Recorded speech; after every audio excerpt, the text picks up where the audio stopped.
smash some of them down? It's not as easy. It's not as easy as that? Well, but because these walls are not solid walls, they're just skins. They're thin plaster skins. I mean, they're that thick. So if you do that, you just put a hole in it? Yeah, you just put a hole in it. The hammer would just go... So this isn't... So all this rubble, this is the... So this is lightweight and manufactured by our prop guys. This is what we've just seen... A little bit of the smaller stuff is real, as you can see, because it's cheaper to get real than... But the bigger stuff is that. The Slytherin sculpture, as you can see, is in there.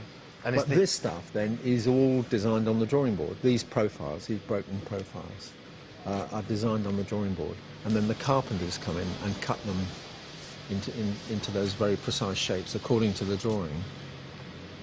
So it's not just some old hammer and so on. So have I just picked up something that needs to go back exactly where Yes, please. Yes, the position is marked, yeah, yeah. The Great Hall was destroyed and rebuilt 3 times during filming. I'll never forget my first memory of being here, really, was walking through that Great Hall with everyone else before seeing the sorting hat, and it's very bizarre. So now still when you see windows smashed and things like that, you think, God, who's ruining our castle, sort of thing. Yeah, they have. They've wrecked the Great Hall. This set's been here for nearly 10 years. There's something quite satisfying. Does that sound really bad? Obviously, a destroyed Great Hall was stood in. I know. How are you feeling about it? I'm a little bit emotional. Emma said it was a little bit satisfying, to be honest. Really? I think, yeah. All the hours you've spent in here over the years. I know. It's not the most popular set, I have to say. Why not? Well, whenever we film in here, it's so hot. Really? And it's always really long scenes, and it's usually filled with food that's been there for, like, a week. You can't eat. Yeah, exactly, yeah.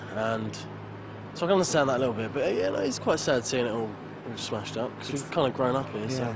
It's odd. I mean, we just sort of went on going, who's done this then? Who's been this careless? But, yeah, no, it's bizarre seeing it like that, but equally I wasn't that sad because about 2 weeks later it was redone. Ah, you see, the magic of film. It's fine, really. You get over it quite quickly. At times, there were hundreds of actors battling amongst this wreckage, but filming magical combat is not like your typical war film. It's not like a sword and sandals where they're fighting a clash of metal on metal or plastic on plastic or wood on wood. It's when you're fighting with wands, actually, it's more like orchestrating a ballet. That's all the big sort of battle effects are put on afterwards. John Richardson, our visual effects supervisor, happily blew all kinds of things apart and set fire to them and had a great time. But the actual the what would be gunshots or sword fights or arrows hitting, whatever they are, of course, are magical spells that are added afterwards. Behind every magical spell, there's a wand, and you'd be right in thinking there's a few of those kicking about on set.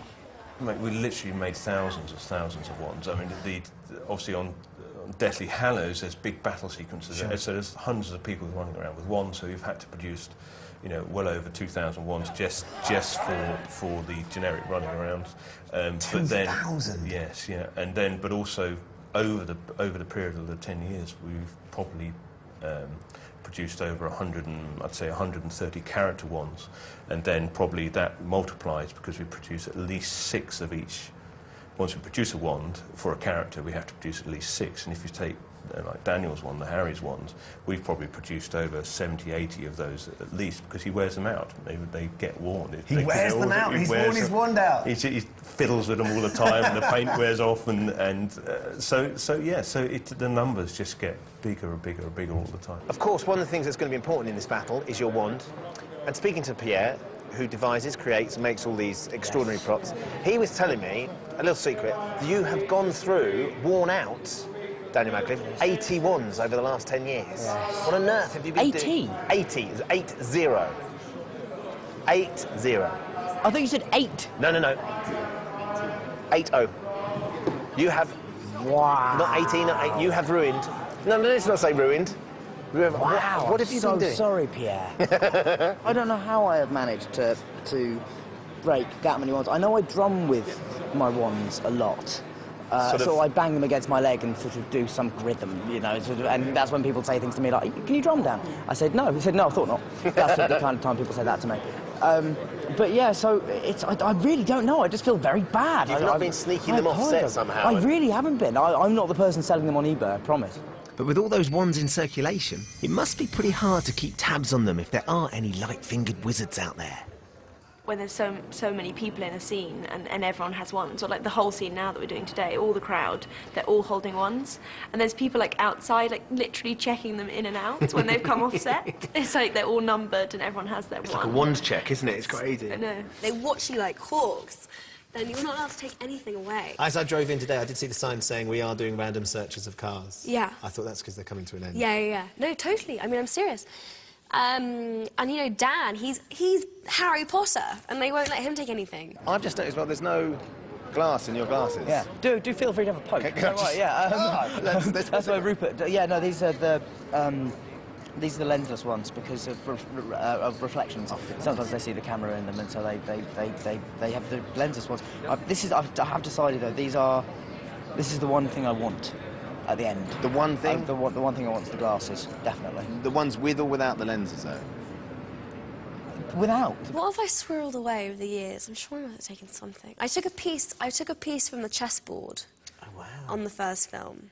I mean, obviously not a huge one, like a tiny little... You were riding those No, pieces. like a cracked little piece. Oh, God, do I still have it? What if I threw it away?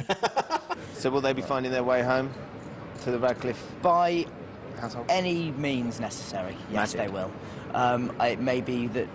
what was that thing I heard someone say once? It's easier to ask for forgiveness than permission, so I might just steal them.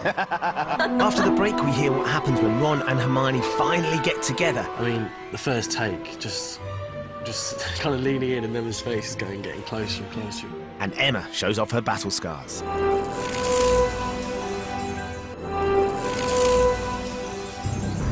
We're behind the scenes of Harry Potter and the Deathly Hallows Part 2. There's a battle raging at Hogwarts, which is the backdrop against which our heroes' search for Horcruxes continues.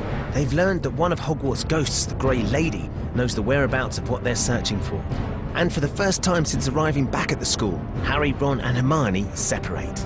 So Harry's tearing around Hogwarts, desperately trying to find the Grey Lady, because he's hoping she's going to point him in the direction of one of the last Horcruxes. And this entire set has been constructed specifically for this scene, which is going to end up being really short. It's just incredible. But do you know what? The real action is happening elsewhere. After years of wondering whether these two were ever going to get it together, we're about to find out. These girls are gonna kill me, Harry. So, they're like running through Hogwarts, going down to the Chamber of Secrets, climbing down, going down into the dungeon, all scary, dark, creepy, and get into the Chamber of Secrets, and they go and they get the Fang, and Hermione destroys the Horcrux. They've killed this Horcrux. They've nearly died doing it. They might die in the next 10 minutes out in the battle. They've just got to snog. Yeah. Oh, no, it's not just a snog. No. It's like a you are the love of my life kind of moment. I don't know, it was just... I don't want to say we was dreading it, but it was just... It wasn't something I was really kind of looking for. We knew it was going to be a kind of awkward moment. Well, I don't know who kisses who. It just happens. It just happens? It just happens in this, yeah, magical way. I mean, the first take, just kind of leaning in and then his face is getting closer and closer. It was quite weird. It didn't really feel right, but it was just because I've known her for just so long, really. When we went for the first take, she just made up her mind that, right, let's just do this properly. And so she just grabbed Rupert and went for it. We both went in trying to go in really quickly and get it done really quickly. We both actually kind of bashed faces a bit too much. But I think that's the one he actually is going to use in the end. So it was, it was fine. It wasn't actually as bad as I kind of built it up in my head. So yeah. Is she a good kisser? The nation need to know. The world needs to know. I actually have no memory.